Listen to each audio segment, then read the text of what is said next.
Pointer Hospital and Health Services, quality care right here, right now. Your friend in Central Illinois. WHOW. It's the WHOW Morning Show. I'm your host today, Ben Hubbard. The WHOW Morning Show streams to Facebook and YouTube, brought to you by Peterson Insurance, your Pekin insurance agent in Clinton.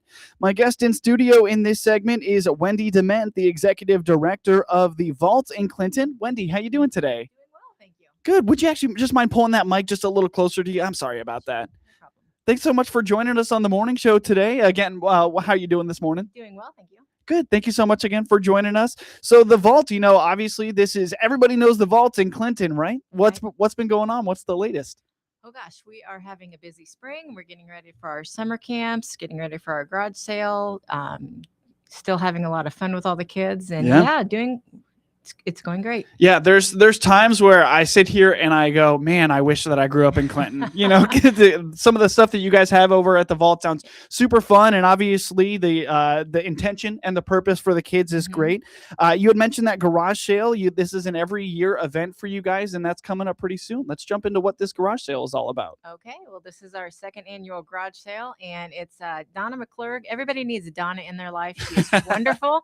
She is running it for us. She's taking the donations. She extended the day that they'll take the donations to. So Wednesday is the last day to get those donations in. She is actually taking those and taking care of those because we don't have the storage to keep all of those. It's going to be bigger this year than it was last year. She's got so much more.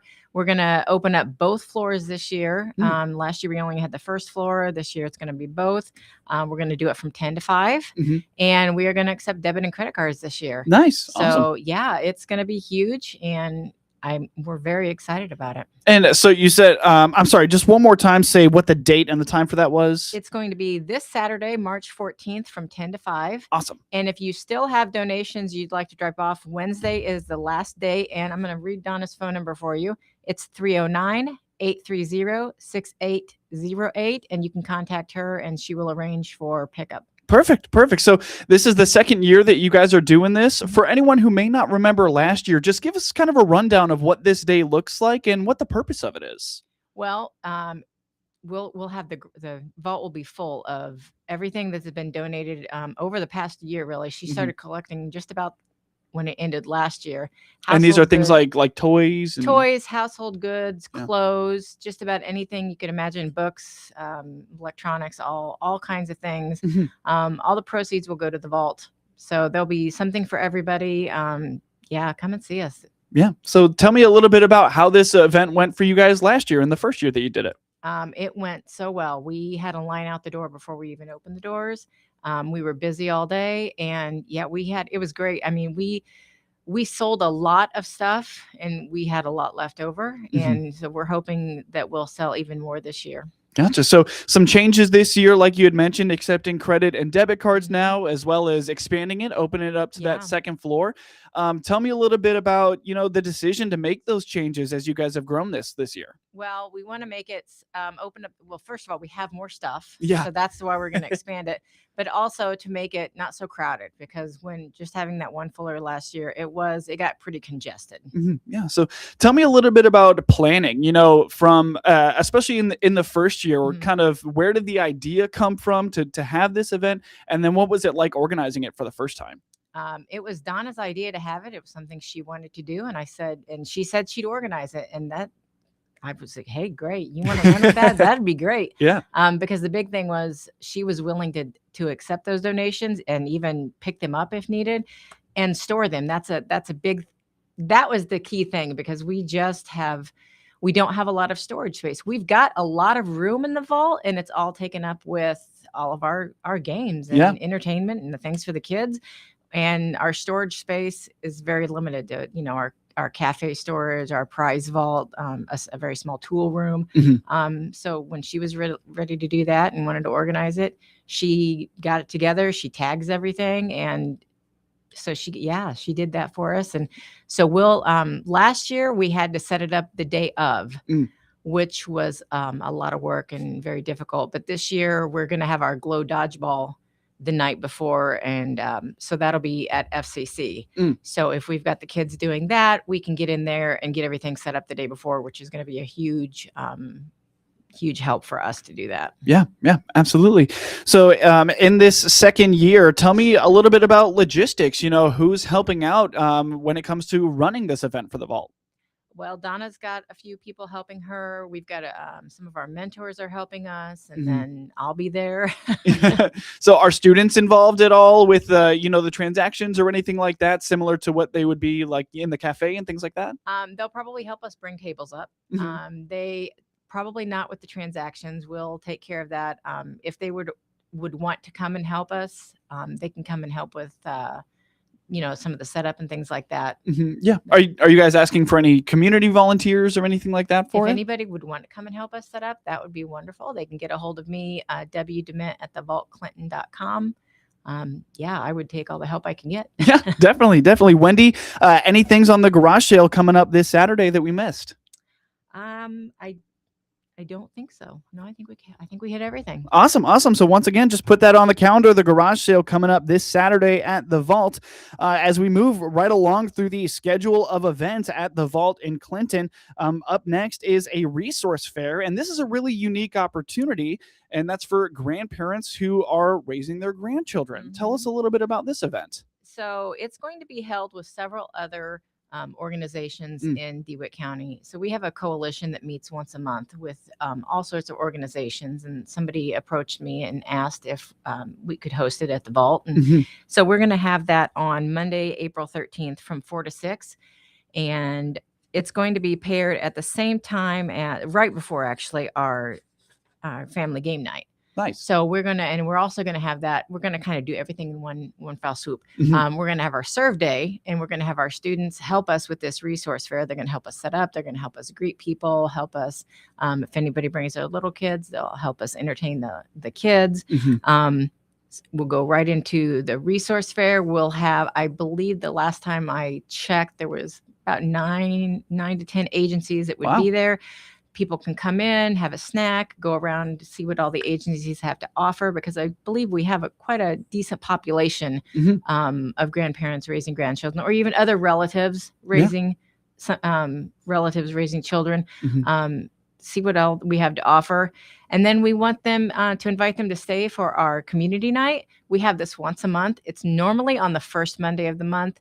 Next month, it will be on the second, because there's no school on the first Monday because it's right after Easter. Gotcha. Invite them to stay for our community night, come play games with us. We'll have some sort of food and just hang out in our space. Gotcha. So what's the goal for the event? Was there a need, that was expressed to you guys, or anything that you noticed that you guys are trying to accomplish with this? The organization that started this, they actually have a group that meets. Can't remember if it's once a month or twice a month. I can't, of course, off the top of my head. But yeah, there is a need in the community for this. And I just think that some of those resources aren't always known to everybody. Yeah. So we want to make sure that everybody knows that we're out there, that we have those things available, and, all in one place to let them know. Yeah. So obviously a big part of the mission of the Vault is to support those kids, right? Those students that are coming in, but, speak to the aspect of the Vault that is supporting the families, no matter what that traditional or non-traditional family looks like. So we have all these great resources. We have the after school programs, we have the after hours, we have the summer camps, and we just want to come along and support them in whatever ways we can. We do have a vast network of resources for those families. If we know about it, if they come and they let us know what they need.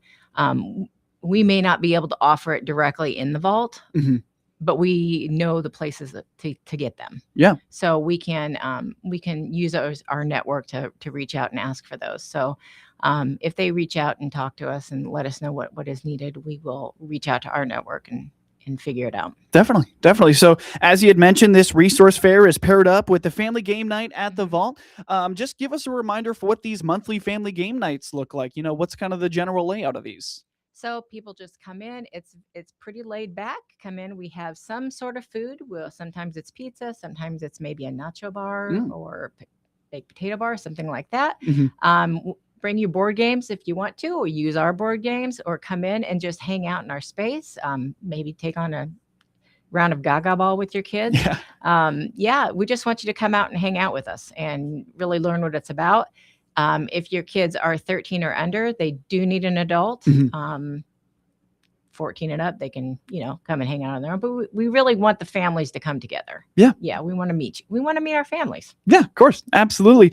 And one more time before we take a break here, just remind us the when and the where for this resource fair and family game night. Okay. So resource fair will be Monday, April 13th from 4 to 6. And the family game night will actually start at 5:30 and go to 7:30. So they overlap just a little bit. Great. Wendy, before we take a break, where's the best place for everyone to keep up with everything that's going on at the Vault? TheVaultClinton.com. All right. Well, let's take a quick break. More to come with my guest in studio, Wendy DeMent, the executive director of the Vault in Clinton, on the WHOW Morning Show.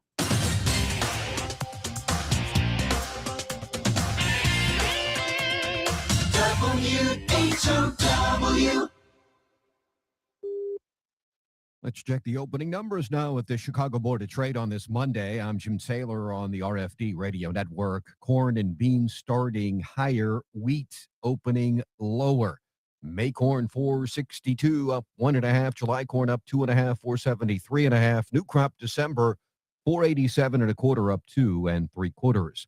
May beans starting today 1209.5 up 8 3/4. July beans up 9.5, 1222.5. New crop November up 6.5, 1153.25. May Chicago wheat 613 down 3.5. July wheat down 2.5, 623. September wheat down 2, 634.5. July KC wheat 634.25 down 1 1/4. May bean meal unchanged 317.20. May bean oil up 85 cents, 67.43. Energy market, April crude oil 99.50 up 8.60. March into Baum Chevrolet Buick and march out with a new Chevrolet. This is Scott Baum from Baum Chevrolet Buick in Clinton and Farmer City. We have over 20 Silverados to fit your daily work needs in 1500, 2500, and 3500s in gas or diesel, all sale priced. Also, check out the Colorado pickup. This size and maneuverability may be another option as well. Chevrolet, together, let's drive. Baum Chevrolet Buick, right from the start. Good morning. I'm Ben Lowers, and I'm running for DeWitt County Sheriff. Throughout my 30-year career in law enforcement, I've learned that keeping our community safe requires both firm enforcement and real solutions. That's why I introduced things like the Safe Passage program and have been a strong proponent of deflection initiatives and establishing local recovery resources, connecting those struggling with mental health crisis and addiction to the resources they need to get back on track. It's about being proactive and taking a lead in the issues that affect our families most. I'm Ben Lowers, and I'd be honored to have your vote on March 17th. Paid for by citizens to elect Ben Lowers. Your friend in Central Illinois, WHOW. It's the WHOW Morning Show. I'm your host today, Ben Hubbard. The WHOW Morning Show streams to Facebook and YouTube, brought to you by Peterson Insurance, your Pekin insurance agent in Clinton.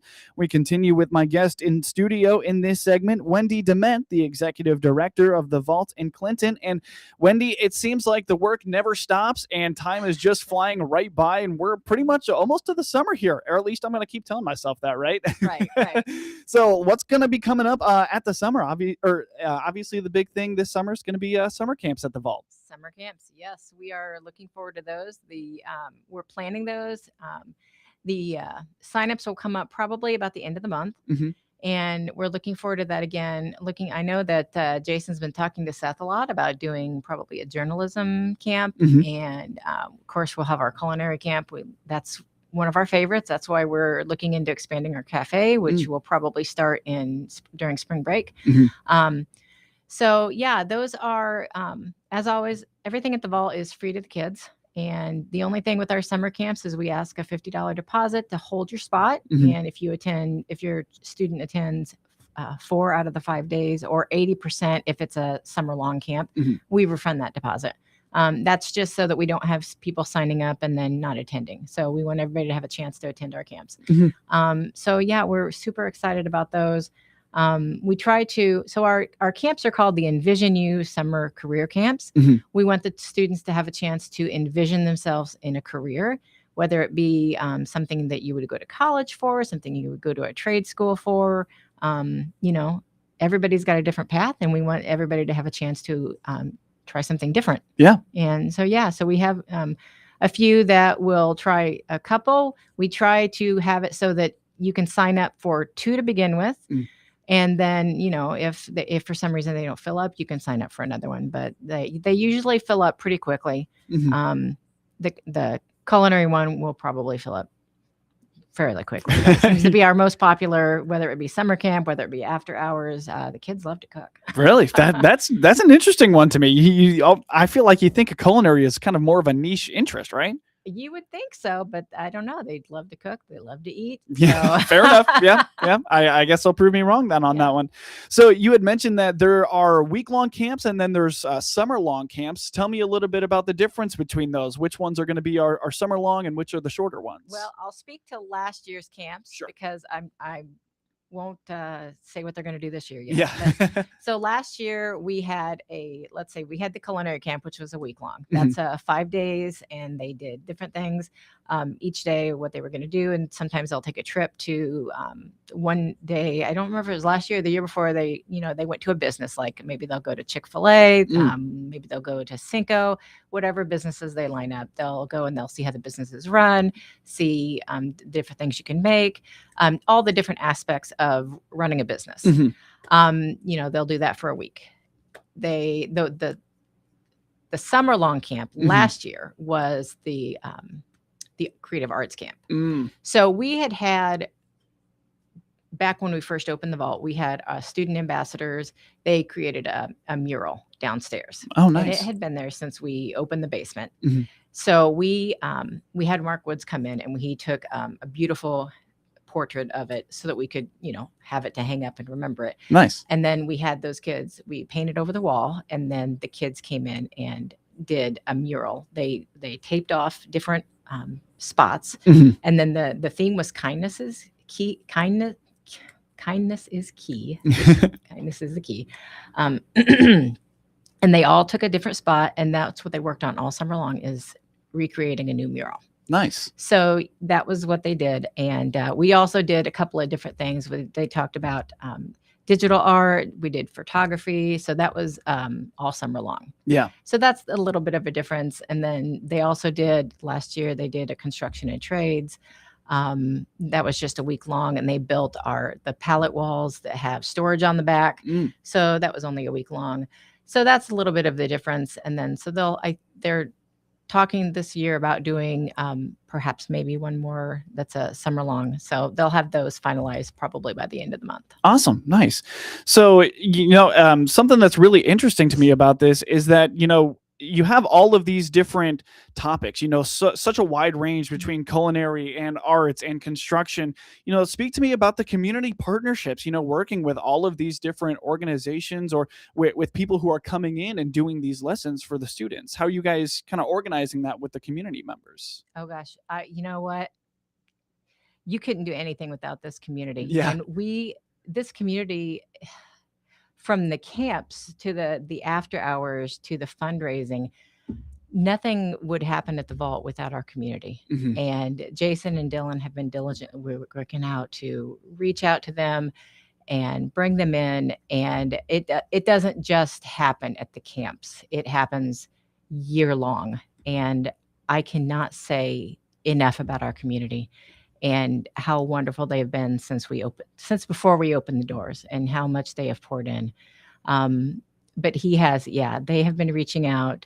I know Seth has been involved, and I know there have been others that are coming in and just on a weekly basis that are there. I don't want to limit it to just our summer camps, because that would do a disservice to us, to our community. We just have a great community, and they are there all the time. They are there. They support us all the time, and they continue to come in on a regular basis. And sometimes it just can bring me to tears about how much they continue to come in and support us. And we couldn't do it without them. Yeah. And I'm I'm sorry. I think I got off a little, a little off top. That's okay. That's okay. I was thinking about that on the way over here, just the way they have stepped up Mhm. since we opened our doors in 2017 to make this happen for the students, and the continued the businesses, the individuals who support us monthly, the people that drop in all the time and say, here's paper towels for you, here's toilet paper to stock you up, here's art supplies for you. The way they do that, I just can't say enough. We have a fantastic community, and we are so blessed to be here. Yeah, absolutely. Absolutely. When it comes to the students and their involvement in these summer career camps, what kind of feedback are you getting? Either from that student who maybe just participates in one, or those students who are participating in a lot of them and, getting a lot of different experiences. We get good feedback from the kids that they enjoyed it. They wish it was longer. We get that a lot. Yeah. Make it 2 weeks. They had a good time. They tried something new, because we do surveys with them at the end of the week. Mhm. And we ask them just 5 basic questions. Did you learn? Did you have fun? Those kind of things. Mhm. So we do get good feedback from the kids that they are learning things, and sometimes it's that, I tried something, this isn't for me. Sure. But the important thing is they've tried it. Yeah, And right. hey, if that isn't for you, great. On to something else. Try something new. Yeah, definitely. Speak to the effort of giving the kids new experiences. Even kids that got to participate in camps last year, they're going to get something new this year, right? Mm-hmm. Yeah. Especially the journalism one, that'll be brand new, and that's exciting to get them to try something new. Mhm. But yeah, trying to vary the things every year. That's important, to get them to do something new and get them to broaden their horizons a little bit. Yeah, definitely. Wendy, we've got just about a minute to go. Just give me your 30-second, elevator pitch about why these career camps are good for students. You know what? When you're young, it's hard to figure out what you're going to do for the rest of your life. Yeah. And so it's nice to be able to have a variety of things to pick from, and you can envision yourself in something. So try everything. Try a couple of camps every single year until you figure out what you want to do. And yeah. Great. Well, Wendy, where's the best place for everyone to keep up with what's going on at the Vault? Find us on Facebook, find us on Instagram, or you can visit our website at thevaultclinton.com. Once again, that is Wendy DeMent, who is the executive director of the Vault in Clinton. More to come on the WHOW Morning Show.